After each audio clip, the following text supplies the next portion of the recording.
And I will call the Facilities Committee meeting. We're in room 60 in the Government Center. So call the roll. We are all present.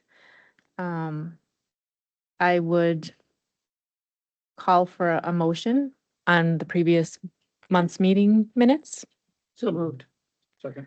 All right, so that's Supervisor Lyon and then Supervisor Prochnow seconds. Is there any discussion about the previous minutes? No, hearing none. I will call the question. So all in favor of approving last month's meeting minutes, say aye. Aye. Aye. Any opposed? All right, that passes unanimously. Public comment. So it says Zealy Park hours of operation. That individual I do not see here, Okay, but I can, in the action items, I can discuss what he was looking Okay. for is just, and we can go from there. okay, thank you. And I'm wondering if the committee would be okay if we moved 7A to the beginning of the meeting about murals in Menominee so that Tammy and Wade could leave early? Okay, that sounds fine. So if you, we'll jump to 7A, which is discussion and approval of potential mural location on county. So I don't know if you can either do the mic here or if you wanted to go up front. I'll go from. So you just have to push the person Okay. and that will turn on the microphone. Great. Yeah. Poke the bear.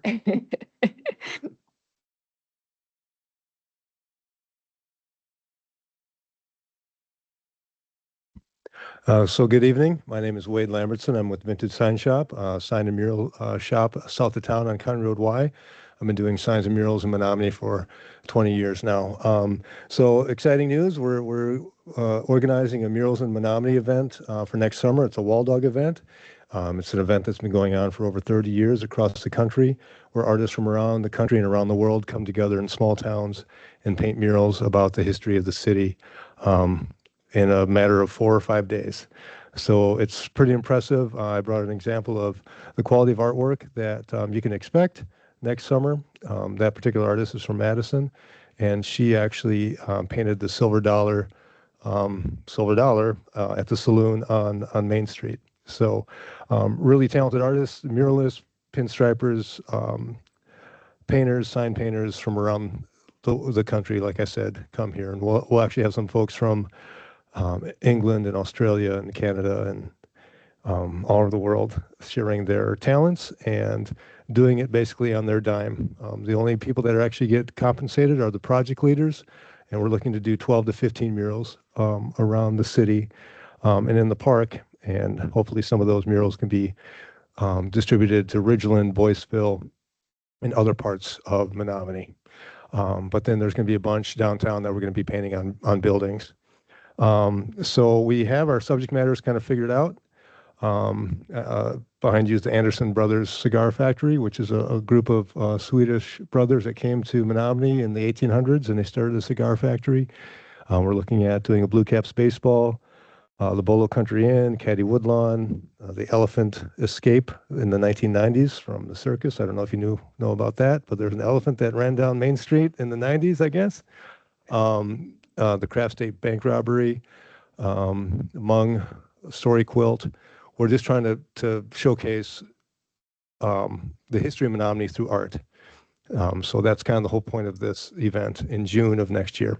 So I guess I'm just open for any kind of questions you may have. Another mural that the county was kind of interested in doing was the Golden Submarine. Was Harry Miller invented this Golden Submarine vehicle, and we thought that'd be cool for the Red Cedar Speedway or somewhere in Menominee. So I guess I'm not exactly sure what to do next, but I'm here for questions if anybody has any questions. I got a comment. When I was a little kid, my grandfather took me downtown Menominee, and the Craft State Bank had stone pillars, and he pointed out about every 6 inches apart the machine gun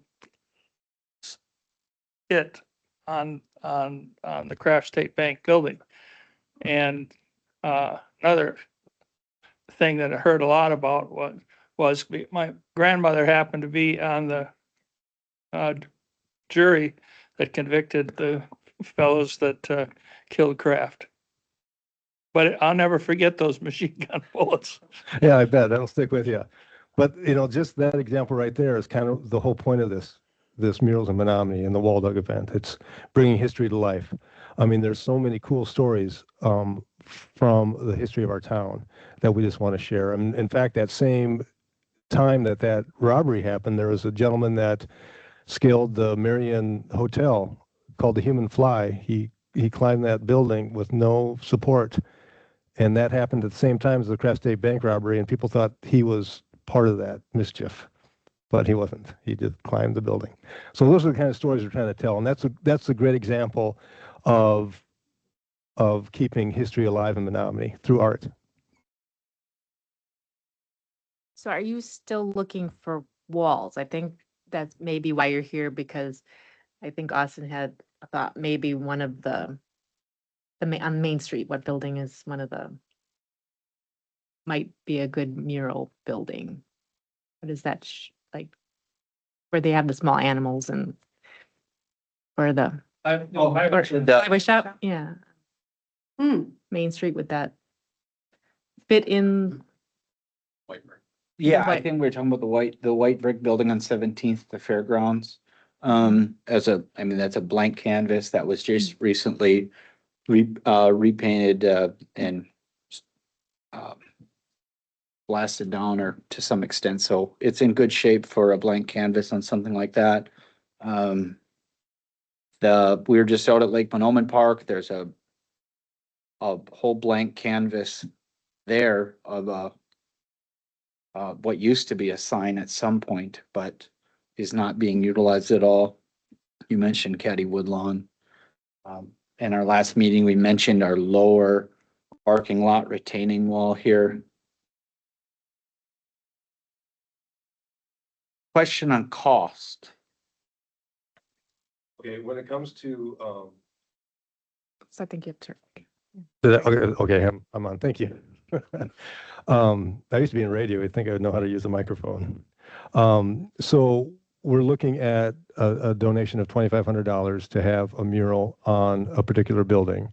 I like the idea of the fairground building. The thing is, we want to keep these so we can do like a mural walk through Menominee, and we don't want them too far out. But we're asking for $2,500 to have a mural on your building. Some of these pieces of art go for up to $50,000 when you look at the quality of artwork in these books. So it's a pretty good deal when it comes down to it. And then if you wanted to sponsor a mural, we're looking at $15,000. Isn't that right, Tammy? For a full sponsorship of a mural. But to actually have a mural on a building for the county, I guess we would ask for $2,500. That's what we're asking for everybody that is having a mural on their buildings. How much would it cost to do a silo, like a cement silo? I guess it depends on where it is, but it's the same price. Mhm. And these murals are generally going to be 8 feet by 24 feet and up to 10 feet by 30 feet. And some might be even smaller than 8 by 24. But that's 300 square feet to 225 square feet in that general area. So these are big murals.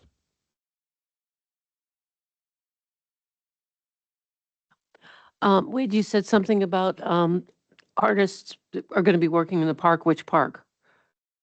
Wilson Park. Wilson. Okay.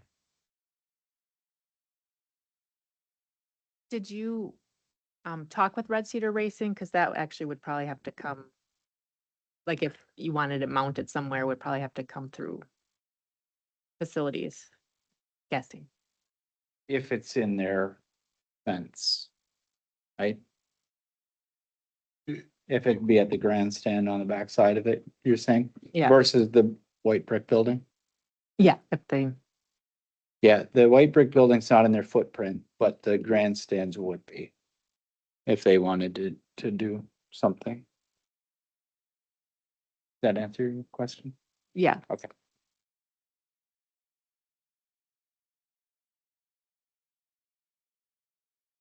So what would be the process? Like, who would decide whether the building was appropriate or not? And if we needed to move forward? Right. Well, we have to inspect it. It sounds like that other building you're mentioning is in good shape. But we have to take a look at it and make sure it could house a mural. Some of these that are being painted in the park are going to be painted on panels like the one behind you. And then that they're going to get mounted onto the building in the future. So we were kind of trying to have a presence at Wilson Park, to have a bunch of murals being painted at once. So it'd be kind of a common place where people can come and watch the murals being painted. The one at the fairgrounds isn't terribly far away that we could actually maybe paint directly on the building, which would be ideal. So yeah, we just got to take a look at all these buildings. We have a gentleman coming from Iowa that's been involved with the wall dogs for 30 years, and he's going to start inspecting some of these walls and tell us what we need to do to make sure they're good to go for painting on the buildings, or if it would be better to paint on panels. So do we want to take a look and see if it's feasible and then come back if? And what is the timeline that you Yeah. need an answer from anyone interested? We're thinking, I mean, we're kind of pushing it right now. I think the end of November would be great to have a definite answer. Because then we can get the artwork to the artists and then start getting things designed and then move forward with that. But I mean, we're down to 8 months already. There's so much to do. So the sooner the better. I mean, even sooner would be better. Who picks the mural that goes on there? Well, we can give you a list of kind of, so we had an event in June at the Mabel Tainer where individuals in the community could vote on subject matter. And the Golden Submarine was one of those that was voted on. And as far as being in the county, I thought that might be a good choice. Also, we have the Caddy Woodlawn could be a possibility, but I can get this list of subject matter to you folks, and then you can kind of pick and choose. A lot of these are already kind of taken, but those two might be a good fit, or Harry Miller.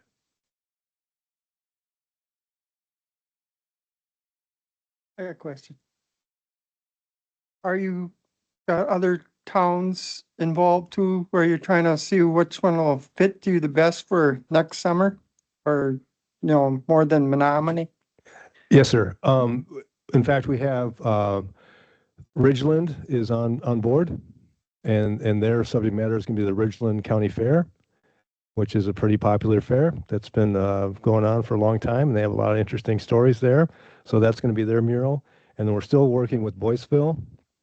Hopefully they would get on board. And we're looking at doing the Gedney pickles for a subject matter for that mural, because that's where the pickles come from for Gedney pickles. Again, I didn't know that until we started researching this stuff. Oh, yeah, they did have a pickle factory back in the day. I know that.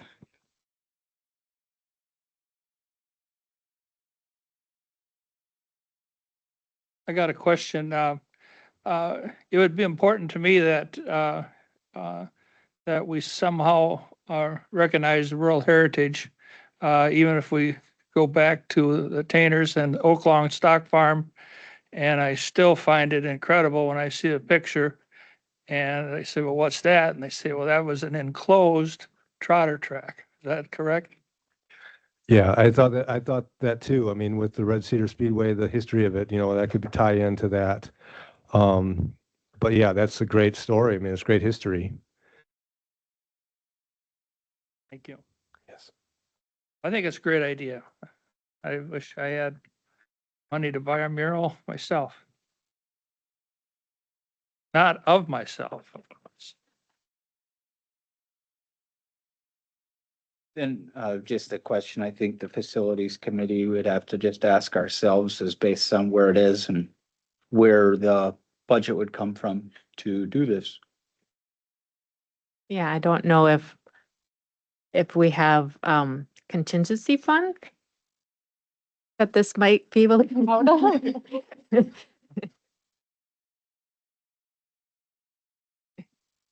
Might be a good use for. Yeah.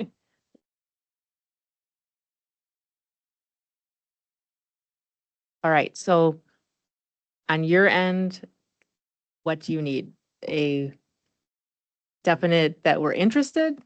And then you would take a look at it and Yeah. let us know if it's even feasible? I think it'd be a great start, and I'm really intrigued about that one white building, because if we can get artists there on a big canvas, we can get a bunch of artists there. We don't have to worry about setting up an easel in the park, and it's close enough that we can, we have to transport the artists back and forth to our, the main place. We're going to be eating at the UCC church, so that's where the meals are going to be and things like that. But that's not that far away. I mean, if we have golf carts or side by sides that can get artists back and forth, I mean, I think that'd be a really great spot, especially if you say it's in good shape and ready to go. We can just get to work, and we can. I mean, it wouldn't be, much for scaffolding. They can work off the ground. We can project right on the wall, and we won't be limited with size necessarily either. So yeah, that's exciting. So we're still on 7A. Would anyone like to make motion? Oh, you go ahead. Yeah. So if we do that, I mean, is there a time limit if on that building that has to stay there? I mean, just, we don't know the future, obviously. Is there like a time limit of when that building has to stay there, or just in case? No, that's a great question. I mean, these murals are painted to last. In fact, in 2026, we're going back to Illinois, in Pontiac, Illinois, where the murals are painted 15 years ago, just to kind of touch them up and that kind of thing.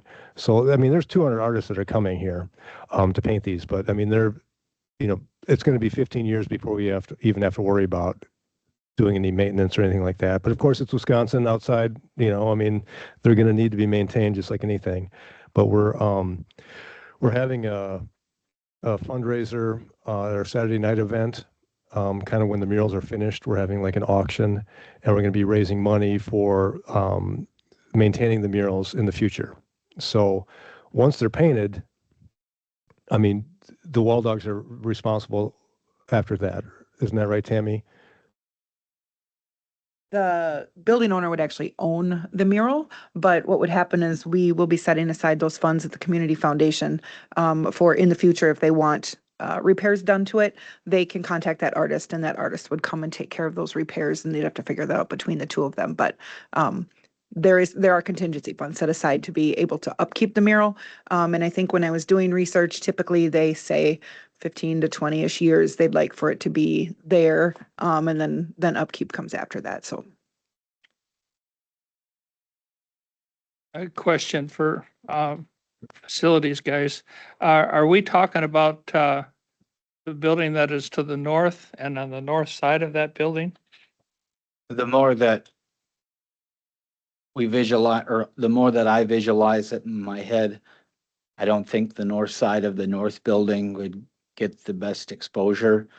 I think the south side of the south building, right on Main and 17th, which we consider the red brick building, Yeah, would be a better spot, or one of the faces of the east sides of those. But I think the south side of the south building on Main is a better fit.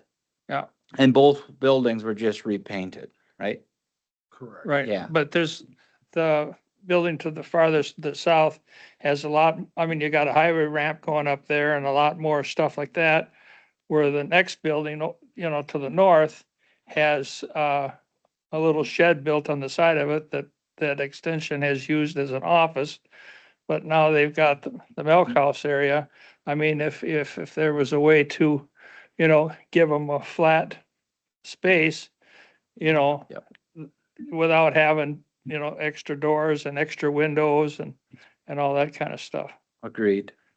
So, well, I just love to spend money, and I'd sure like to spend some of the county's money here, and they got the guy that writes the check sitting over there, so if there's a motion that you need to try to get in a contingency fund, Well, I, we're gonna have, as of now, barring large repairs coming, we're gonna have a little bit of a buffer here that if we paid for it this year, it could be taken care of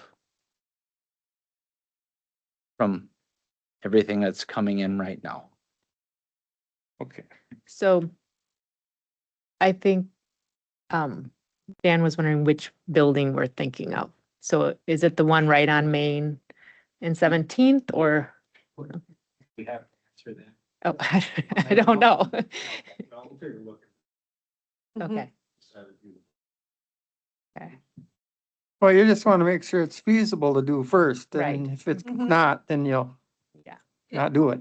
Exactly. We got to make sure we get a good spot. Google Maps. Yeah, well, and that was the thing. So like that building is one thing, because that's not in either the hockey lease or the Red Cedar. That's if you're gonna talk about the Speedway, it's a completely different thing that we may have to renegotiate a contract with Red Cedar Racing for us to be able to do that. And I think I heard a time frame of November. And that's not very far away. So, so I think that's where I was asking about, like, are we talking about both locations? Are we talking about just one? Because, right, which is right at the entrance to the rec park. Right, yeah, right as you, I guess if I could answer your question, I think we would just focus on one. And again, this would be an ideal location where we get a bunch of artists there.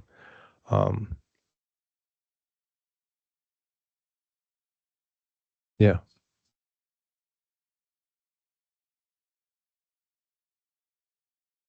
The Fair Board's been looking at trying to get more activity across the street with the small animals and stuff like that.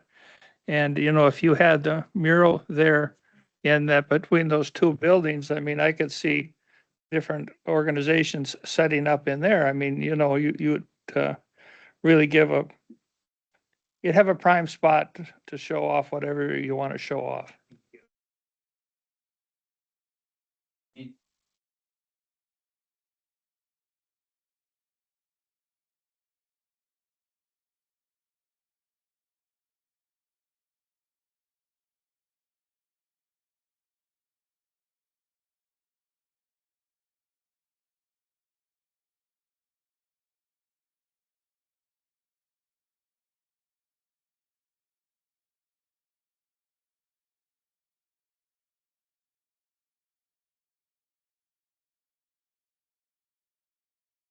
It could be one of those hidden gems too that people come upon in Menominee, it would be a big canvas, that's for sure.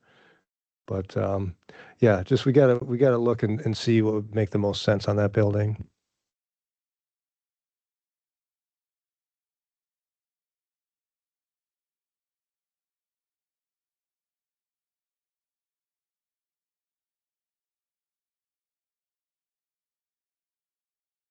so painting is this summer, right? Yeah. Okay. I guess I would say a little bit, and maybe Brady with your help, like, I think if you were to look at that and say, if we could cover up a few of those windows, let us know, because my memory serves, we get to replace those windows like on an annual basis. So to replace them with cinder blocks would not be a terrible investment from the county's standpoint. Yeah. So have that in mind as you look at that. That is likely Okay. a possibility. Thank you. Yeah, I mean, our biggest thing right now is time. Just getting these walls and these buildings prepared, because we're 8 months right now and we're getting close to snow. I hate to say it, but so that's our biggest challenge, I think, at this point.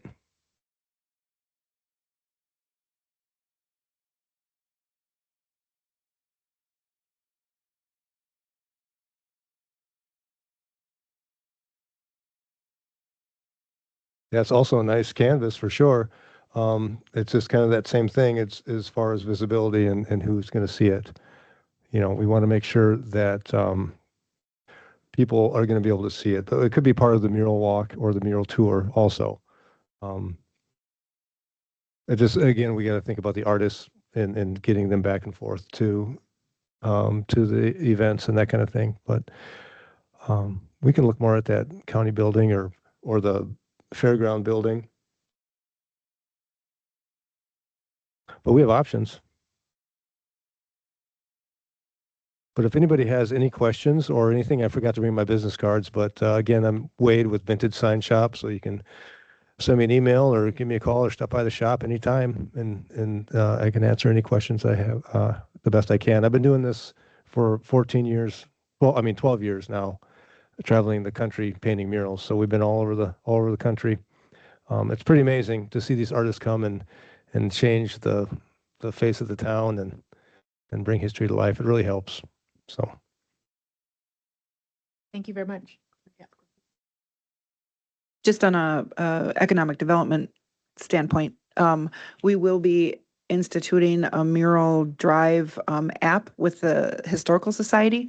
So this will be included, but we do expect this to be kind of a large impact on tourism as well within the city. So we are excited to be partnering with everybody and getting things together. And as we do that, we do keep in mind that, they are going to be on the app, but we have to get artists back and forth. So not only is it a public art and improving community awareness and community togetherness, but it's also going to be an economic impact in the future.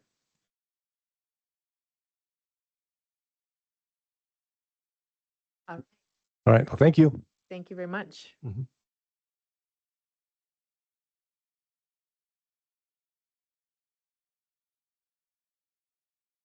Yeah, so does anyone want to make a motion that this should be looked at? Do we want to continue and then if it goes forward, that we approve the 2,500? Our next meeting is that first week of December. It hits pretty close to the end of November for him, so that would give us some good time to Mhm. do that. To look at it Mhm. and see if, When is our meeting? I mean, we don't know yet. oh. Our next meeting, we have to discuss that that's right. sometime. Yeah, okay, we'll figure that out. Okay. So do we need a motion until we need to spend money?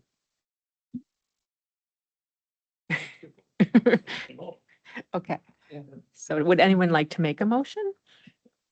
I would like to make a motion. You didn't do that.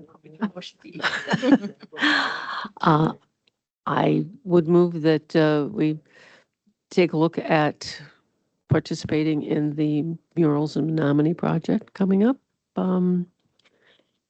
next June 24th to 28th, and with the possibility of using one of the county buildings by the fairground or perhaps somewhere else, depending on how it's, I guess, contingent on what's possible.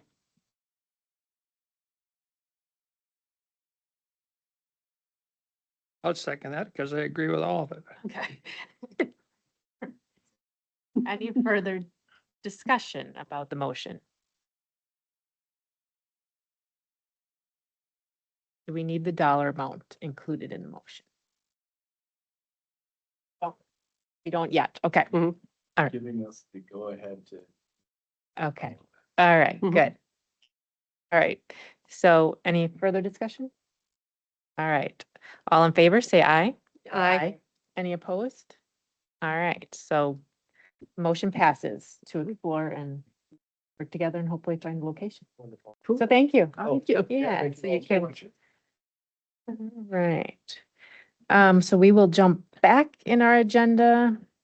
There isn't anything placed at the request of the chair, item 5. So then we go to 6. 6A is the Fair and Fair Board report.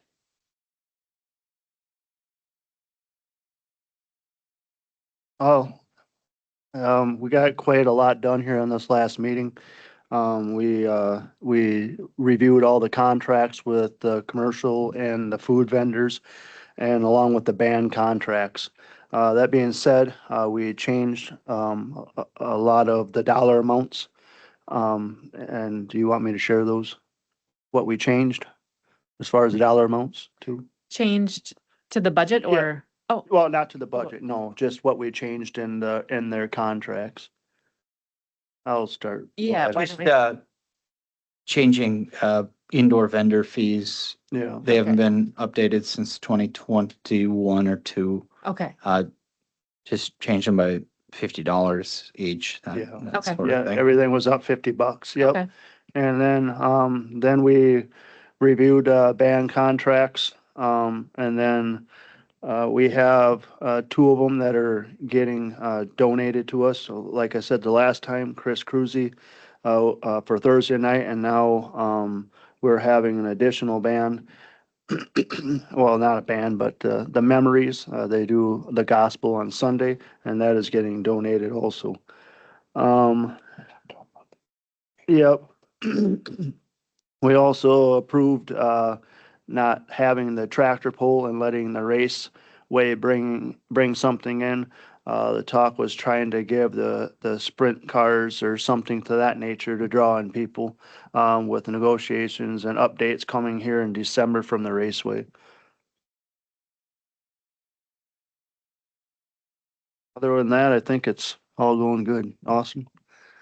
Yeah, I mean, those two fully funded, band donations totals $13,000. That won't hit our, operating budget for the fair. And, the only other updates, and included in the back of your packet is,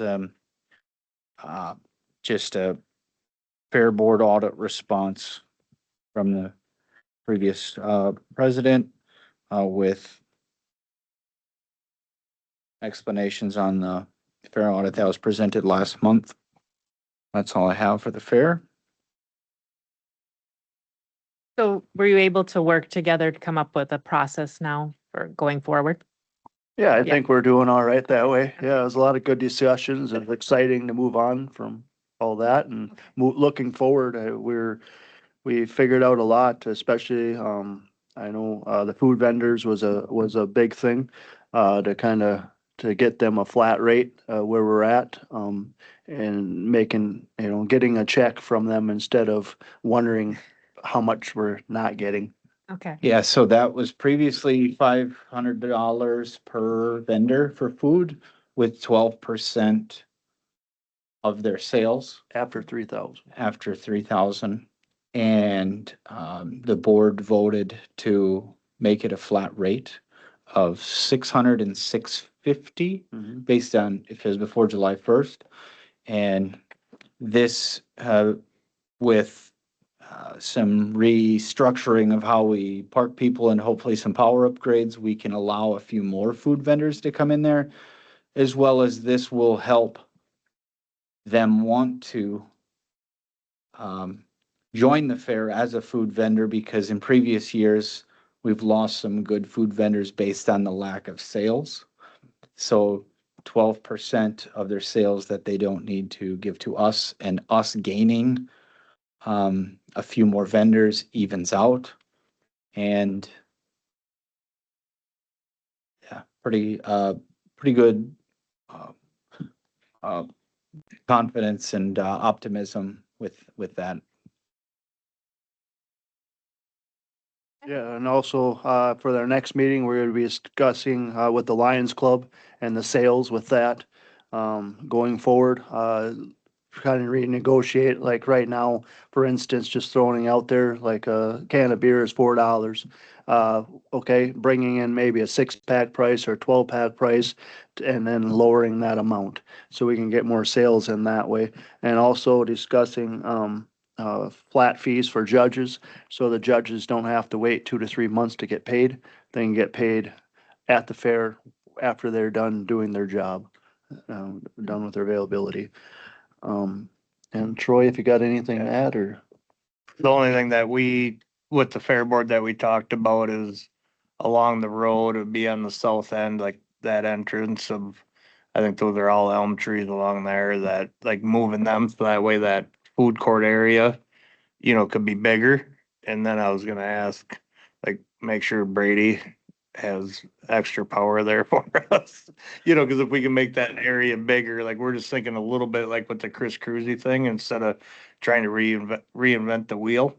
is if we can still put him on that free stage, but if the food court area could be bigger, and then we could still put Chris Cruzy there, like if we put the food vendors out farther, you know, where those trees are now, if they happen to disappear or Well, whatever. they're all ash trees that have the ash borer in them. Those are the ones, yeah, yep. That's the ones he's referring to. Oh. Well, it's been good discussions. It's been very exciting. I'm looking forward to more talks and next meeting, and we'll have more updates, I'm sure. So, Okay. thank you. Thank you. All right, so then we'll move on to 6B, which is the facilities and parks report.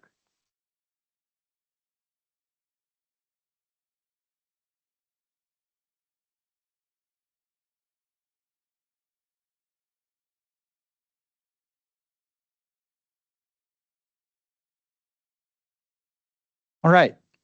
I spoke on a few things in the county board meeting that all of you were at, so I wasn't going to touch on those again tonight, but I can answer any questions on a few of those. I mostly touched on the parks in that annual report, but we talked about the fair and the fair board, and then just talking about operations, projects, and a monthly financial report today. So we're losing our financial specialist for facilities, Mercedes, this week. Tomorrow will be your last day. And we're not in a great spot technology-wise with us switching to a full new accounting system here in March. And teaching somebody on SAP, which has its pitfalls, just to teach a new system here in a few months isn't the most ideal.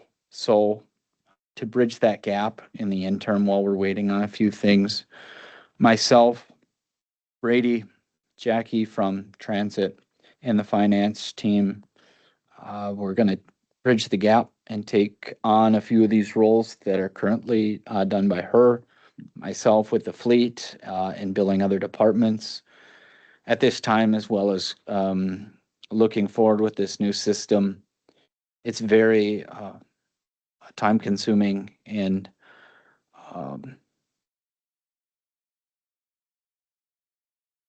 I guess many things, but to build these other departments for our snow removal by the hour, by the piece of equipment, by the person, versus flat rates. Look at a 5-year look back, see what's doable and what's not doable when it comes to what we are required to report on, and to what level of detail it needs to be on. There might be a better way to do this that isn't so labor intense. This is a good time to look at that. And if there's not options, there's not. But if there is, all the better. Brady, he's already done a lot of the invoice coding that Mercedes plugs into SAP, but he's just taken on a few more of those and taking care of our key system, tracking that, helping different departments out that actually still have physical keys. That's mostly went away, other than a few departments here at Dunn County. And then Jackie, who's one of our dispatchers over at Transit, has taken on accounts payable for Transit for about 6-8 months now. And she's been training in this week while Mercedes was still here to help bridge that gap versus Mercedes training me to train someone else new coming in that has never seen our accounting system. So that's the goal. For how long that we can bridge this gap is yet to be determined. The other part of this is we just worked with the Dunn County Fair to take over their treasurer duties. And to bridge that gap, the finance department was going to help with accounts payable and accounts receivable for the fair, but also in the fair board has their option to have their treasury as one of their board members as well. that they could go that route if they so choose, because they would be having 150 hours charged from the Dunn County to help with that. So there are options, but the goal is to find the best fit of a candidate, kind of like Dan was saying earlier today in a different meeting on a different subject, of just finding the best candidate while we bridge this gap versus just getting someone in the door and finding out exactly what we need as a facilities team, because our new accounting system might take care of a lot of stuff that is pretty labor intensive right now. But till we get that new accounting system, those questions yet are to be answered. So with that, the estimated savings of that with bridging this gap, if it's not filled till around January, this was put in the LEAF part of the presentation for lowering expenses across facilities.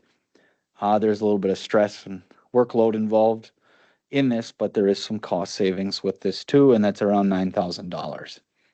So any questions on that?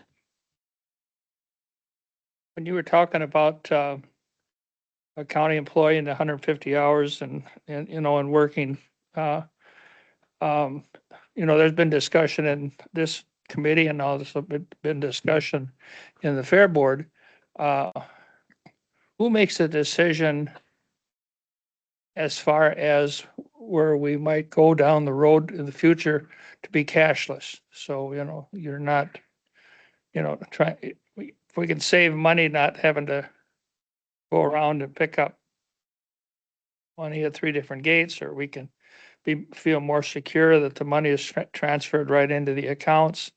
Where does that cashless, I don't know what the term would be. Where does that come from? Who does that come from?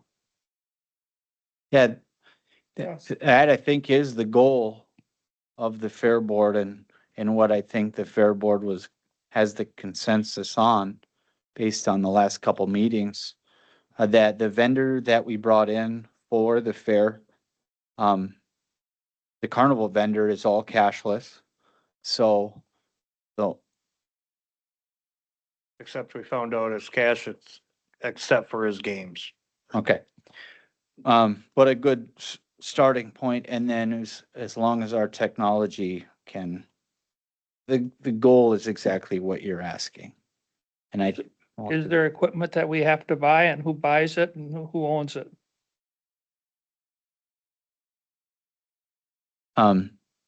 we have card readers for the county that we use in the treasurer's office.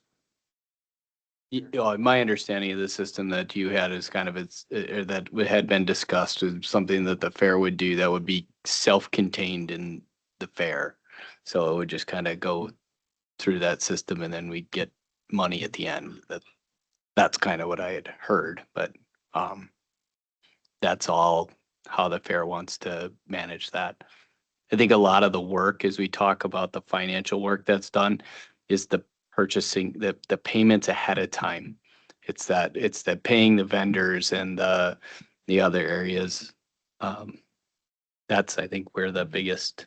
Yeah, not necessarily the cash custodians of the weekend per se, but the factoring the hours, the total annual hours of what our department is put into the accounts payable, accounts receivable, cutting the checks for the judges, and kind of heading the cash handling policy of the fair. It's kind of what I was asking, like, will the county person then be the person taking the money to the bank at the end of the night after all the receipts are given up, or is this going to be an electronic transfer, do you think? People that come through the gate. It was on the county to bring that money to is what we discussed. Okay, I would say that's why we hired the county treasurer. Exactly. So we don't have to. We're not worried about handling the money. It's on the county that there. Well, I just wanted to bring it up, so I think things are gonna work out. I mean, I really do. I think this, merger that I'll call it with, county, on the finance is gonna be the right thing to do. And the Fair Board has lots to do without having to, do this financial end of it so much. I mean, I think it's been difficult even to, get people to want to do the financing job. So if we can step forward into something different, I'm all for it. Any other questions on that? More to come when we're just, waiting on how we were in the middle of an updated job description questionnaire. We still have yet to get that back for that financial specialist position with those added duties. When we get that back, that's one of the key pieces in this puzzle to fill that spot. But with that vacancy and bridging with these other duties on other individuals, there are some savings with that while we find a perfect fit. Right after our meeting last month, we had our clean sweep event. This shadowed the city's clean sweep event the night before. Theirs was 2 to 6 or 4 to 8. And then ours was 8 to noon. And they had around 250 people come to their event. So ours was a little calmer the next morning because most of the city residents, town of Menominee and town of Red Cedar, there's 1 or 2 townships that could come to the city of Menominee. And then ours was countywide. And 83 vehicles participated. Great feedback on how smooth it was for residents. A little bit of extra driving because we took them around the whole loop of the Dunn County Fairgrounds to get back to the white brick building. And there was only a line of a maximum of 7-8 cars, but rather have it that way than a traffic jam. So next year will be a lot larger with the city only having theirs this year because they didn't know if we're going to have ours at the time. And both the city and the county did not think that the state would approve both of their grant applications, but they did. So there was 2. So about 330 or so between the 2. So great feedback, great team from Southern Wisconsin, from Veolia that helped us out.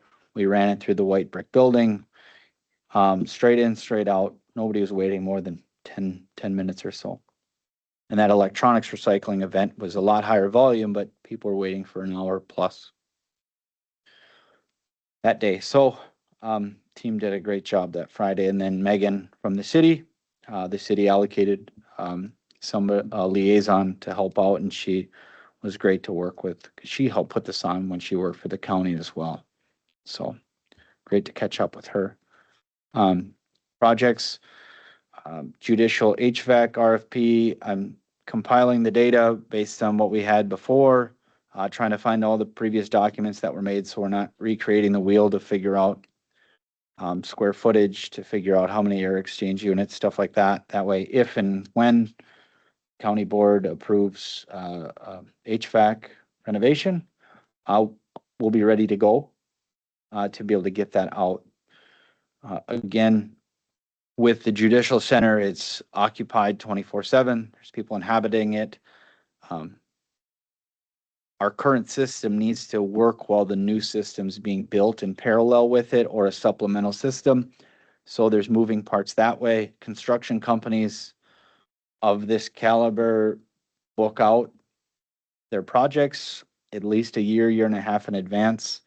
And this is something where if it could hit the months of, March through June or something like that, where it doesn't hit the 90-degree temps of August while this is being worked on. That would be the goal, but more to come after county board makes their decision and an RFP goes out for this. I touched on the park power-ups we only started this initiative in August, and with the Day of Caring that Lake Monoman was able to get on the list for, through 3 months, we are through to an extent 4 parks. And there's between parks and boat landings, there's 16. So making great progress through 1/4 of our first year with this. And if you weren't able to see in the county board meeting, I just attached a few of these pictures from the pavilion. I think the group that was allocated to Lake Monoman Park was from 3M. And they were the group that came to the transit building last year and helped us with mulch. So really appreciated them helping out with this. We had a crew of our facilities guys taking care of the brushing at this park too. And you couldn't see any of these bollards. You couldn't see the stairs. And overall, an awesome renovation on that. Which brings us to the monthly financial report. So this is going to be the format that I'm going to use through these next few months while we transition to the new system. This just shows our actuals. In the top, I did actuals for our buildings through 9 months, with our last full month being September. But then on the bottom table, that's our park budget as a whole. And I ran that through the end of the year because our last week of mowing, last day of mowing is tomorrow, and that's mostly focused on the government center here. And other than that, there's not much expense that's going to hit the parks in October. Some bathroom pump outs and a couple other things, but other than that, I just wanted to look at the parks as a whole, which is $207 over the budget with a lot of that extra work that we put in this year. So sitting good on that. And then 4% to the good through our government center, judicial center, and then our main plant ops admin. That's all of the facilities, hours. And then at the top, that's central transportation. That's our fleet up there, but you add it all up. And through 9 months, we're 4.5% to the good with around 57,000 in the bank. And I don't think we had hardly any large expenses in these buildings or maintenance call-ins from outside help for October. So budget looks good. And, you know, through the beginning months of the year, this year that I've talked about a few times, we had a few one-off large expenses that hit the government center as well as Caddy Woodlawn Park. So sitting good. Yeah. So,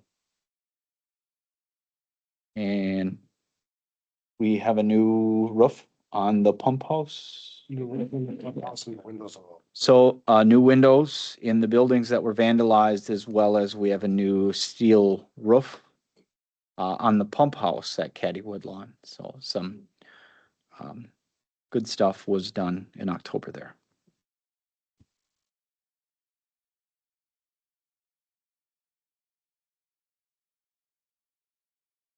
Anyone have any questions? Thank you. That was great. So then we can move on to 7B, which is discussion and approval of updated hours of operation. So the Sorry. individual that came in called a couple months ago on just he has a rental property next door to Zealy Park, and his renter was finding um, uh, paraphernalia at the park and mischief going on after hours and stuff there. So he just asked if we could post the park hours so that they're more enforceable, even though on the Dunn County Parks page, they're all sun up to sundown, posted hours for the park to help mitigate the extracurricular activities after hours. I don't think, I think it's a great idea. It's not a big deal to have the highway department put a sign together that says,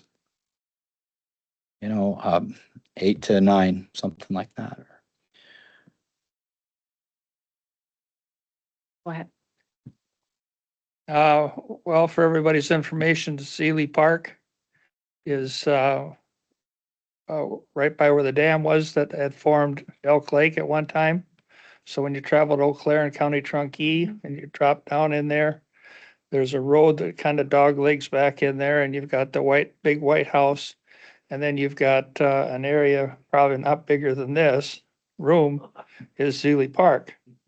And it kind of sits down there out of sight for the most part, but I think where it really sits is Eau Claire County Sheriff's turn around at the top of the hill, and I don't know where Dunn County turns around, but so I mean, it's sort of like a hideout right out in the open. So I would support doing what needs to be done there. The Zeelys, I think, had owned that big white house there at one time. And it was a nifty little trout lake at one time, and then the cost of repairing the dam got to be too much, and I was appointed because they're in my super district that they have their lake association, and basically they just work on where to do dredging and keeping a small beach going. But great little spot. And if you got a minute or two someday, just drive that road in from one side to the other, and you'll say, when you're done, I never knew this place existed. So we really need to help them out if that's what they want. Would it be needed at all, the county parks then, hours? It is posted on our county park website page, hours and reservations, open sun up to sundown, and no reservation needed for any county park. But I think just even posting hours sun up to sundown as visible verbiage on a sign would take care of it. That way you're not worried about what gets dark at 6 p.m. in December versus 10 p.m. in August. That's what I was just gonna say. I would rather have it sun up to sundown than Mhm. 8 to 9, because 9 o'clock in the middle of winter is late. Yep. I would rather see sunset to sundown. And a sign right at the park though. Yeah. So is there like a fine at all? Like if you're in there at say after sundown, is there a fine affiliated with that? So you can actually, That'd be on the. Standardized trespassing. but that's where I was thinking, if you made the sign and say sun up and sundown, and you could maybe even put on there what the fine is, if you are there, that would probably help quite a bit. Well, I think it's kind of up to law enforcement at that point. If someone's violating, making like a major violation, then that would be something that law enforcement would take care of. But as far as like if someone was, they might ask them to leave, law enforcement would do their job as far as what needed to be done in that aspect. And they've also contacted facilities, I think, in the past when someone is violating, and they'll let facilities department know. I'm just thinking that that group of people or whatever, that if you had something there that even if it's, you know, fines, a fine can be whatever, that, you know, they're still gonna do it, but maybe find someplace else. because Well, it's county I mean, one property. thing you could do is put violators could be prosecuted on the sign. I mean, Mhm. that's something you could put on it if you, to deter people from doing it, but Well, I don't know if anyone else remembers a discussion about our camping ordinance where there was talk of swimming in the middle of the night. So I, so I don't know if there for hours, yeah. I think it was, we weren't gonna have hours, or there was some discussion about, because the ordinance was changed for the camping, so, and it was, and also if people were fishing in the dark, so, I don't know if we need to keep that in mind, yeah, because it was, Yeah, it says most trespass after hours tickets are issued under a city, village, or county ordinance. Fine is set by local government, so the amount will differ depending on where the park is located.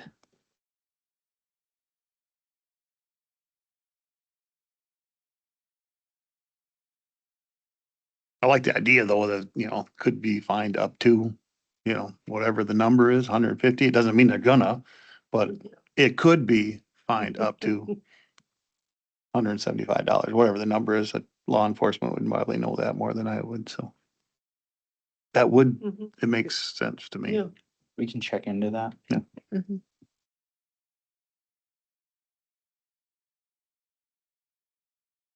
So we'd start with one park and then Yeah. go from there and see how it goes. Mhm. All right. Do we need a motion? Or posting a sign? I don't- I guess, Yeah, we don't need to update the hours because we're keeping it at our sun up to sundown, but it's just adding a sign. So I think I we're, don't think we need. Yep, we can get that made. That's no Yep. problem. okay. So we move on to item 8, which is none. And so our next meeting date, we usually combine November and December because they fall around Thanksgiving and Christmas. So do we want to look at early December for our next meeting? As long as we take in consideration what we need to talk to the mural people about. Right? Well, we, Or are we Oh. doing that? so do we need a November?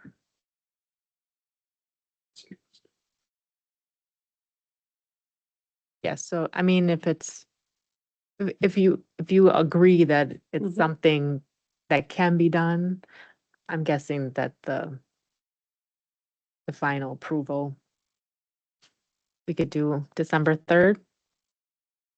Mhm. Would that work for people? Just, Fine with me. yeah, what's, Mhm. let's see.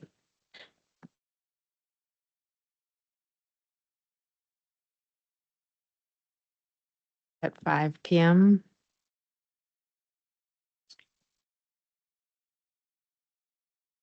Oops, close. She's looking at it. Calendar.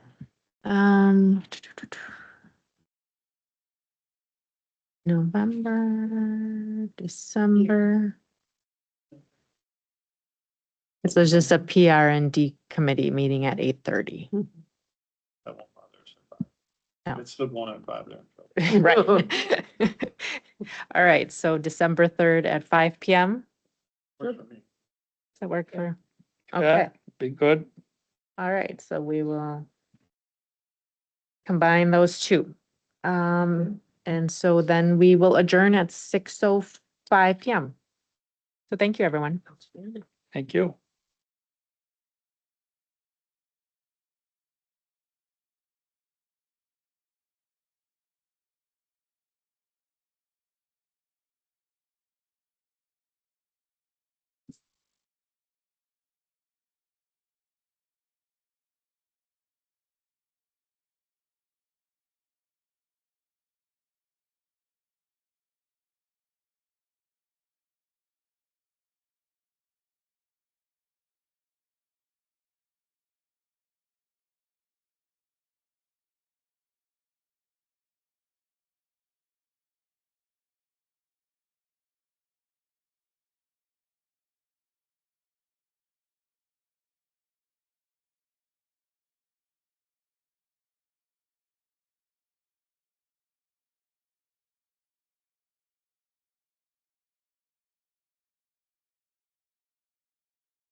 Really?